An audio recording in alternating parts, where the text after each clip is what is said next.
from that beautiful place of deep peace. Feel the gratitude in the room, the appreciation, the caring, the compassion, the shanti,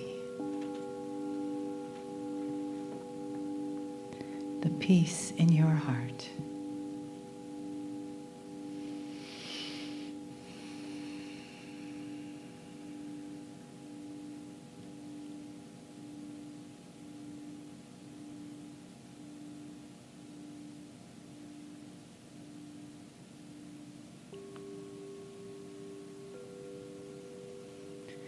And allow yourself to open that beautiful heart to the peace that's available to you every day. And let these hours, these meditations, these channels, these lectures, bring that peace back to you. When you feel yourself leaving, come back with a breath. Come back with a remembrance of your own true peace, your own true power, your own ability to choose peace. And take a breath. Feel the yes of choosing peace. And know that that yes is always with you. Just as our beautiful entourage in this room, our family, the choice of being here, the choice of taking this energy inside of you into the world and walking in the peace and the love.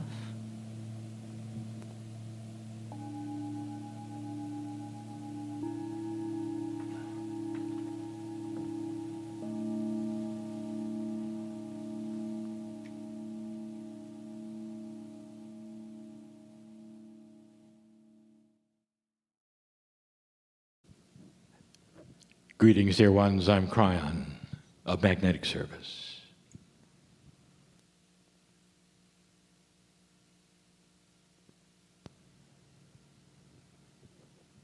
There are those who continue to say that channeling is an odd thing. It doesn't fit. It doesn't fit into that which you have learned might be truth. And there are those who say, well, it's for many reasons.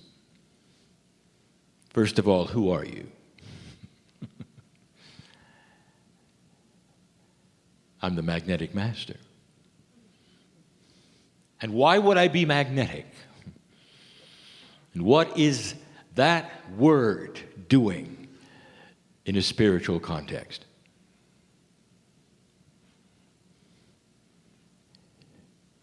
I met my partner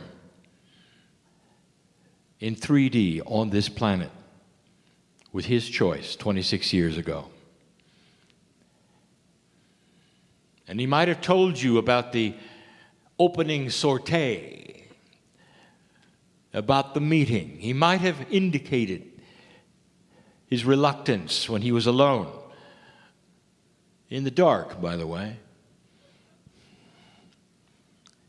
when he sat in the chair for the first time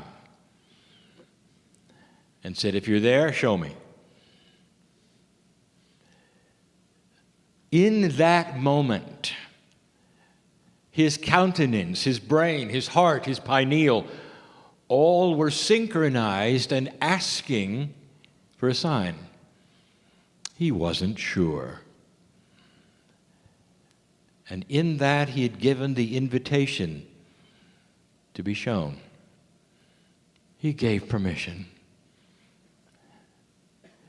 And what he got, he didn't expect. For when he sat in the chair, he cried. An emotion welled up in him,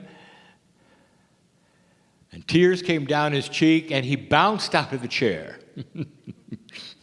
and was angry. It's true, all of it. It was a form of control, he decided. He didn't ask to feel the emotion, but he had. And he did it again and again. And the reason is because the engineer, the pseudo-scientist in him, got a cause and effect relationship that he could not explain. And so he did it again. There were no words, there were no messages like this. There was no advice, nothing except emotion. And dear ones, that is when his heart lit up. And when he connected it to that which was his persona. And he got out of his head. And it took years for him to understand what was happening, to be comfortable with it, and then to realize he needed to share it. It was too big. It was too grand. He tells people that God got bigger than the box that he was in. He began to use terms like the master physicist of the universe is God. That the more you learn about science, the more you learn about the Creator. And that there is no separation.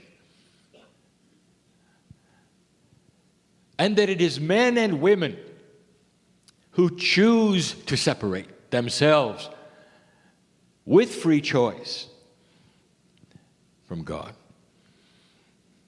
And here we are. And those who listen are either believing or not that this might be a message. But they still want to know, who are you? What if there was no real who? The singularity of your bias says that it's got to be a singular entity.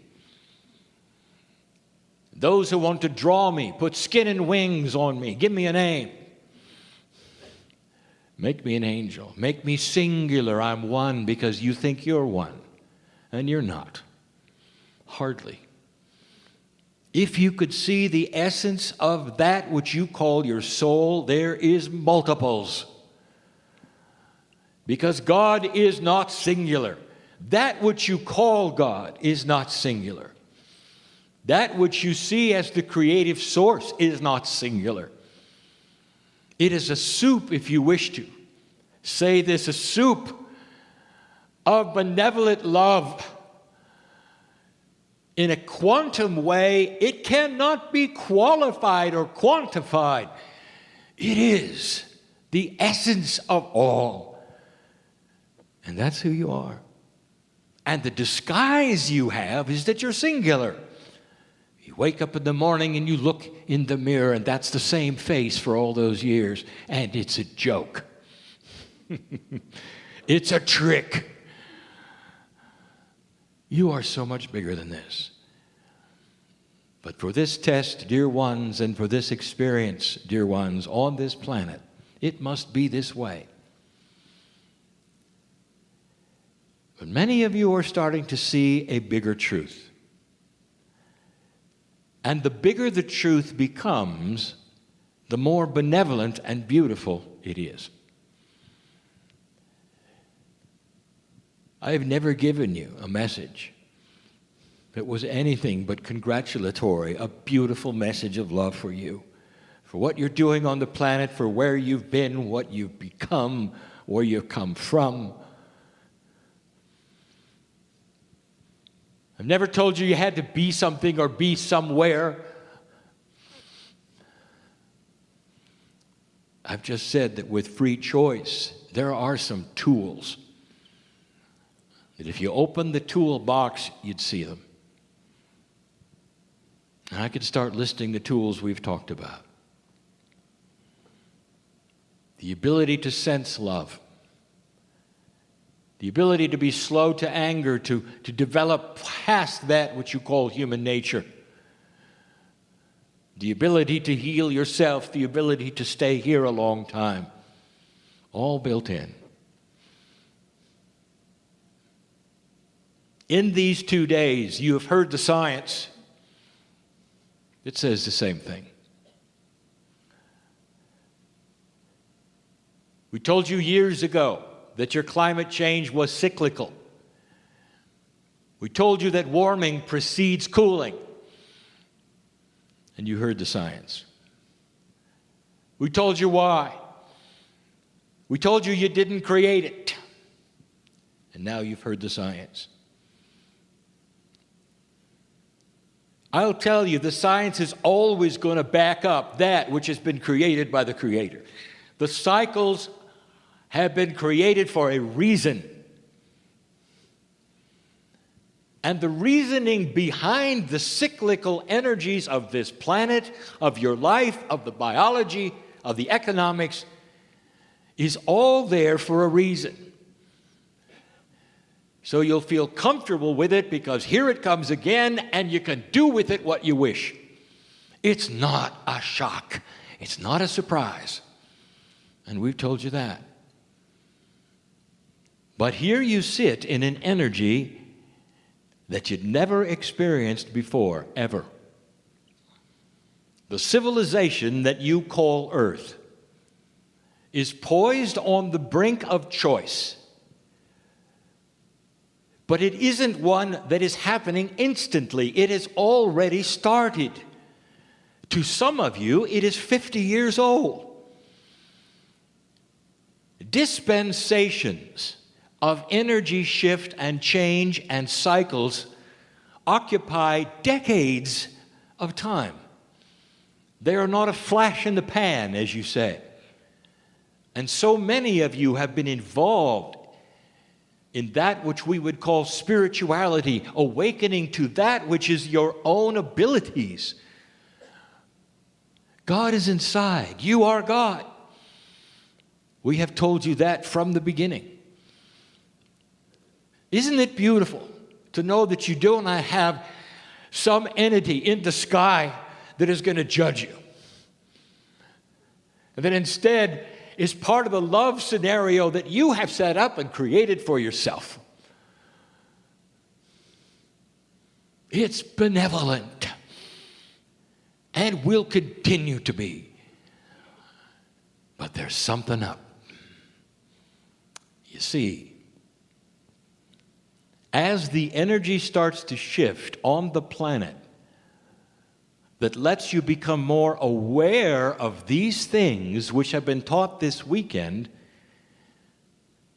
communications from the other side of the veil, whatever you think that is, and you, starts to shift in its methodology.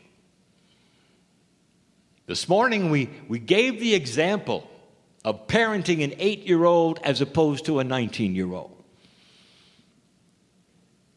And this was done so you would see that as your consciousness shifts, human being, so does that which is the messages from the creative source and the way it works. And it starts to look different and feel different and be more advanced. That's frightening to some. Some time ago, we gave you some advice about communications with Spirit. And what we told you is that Spirit and you communicate at a different paradigm than humans and you. And we told you this, the timing is not the same. To get used to the fact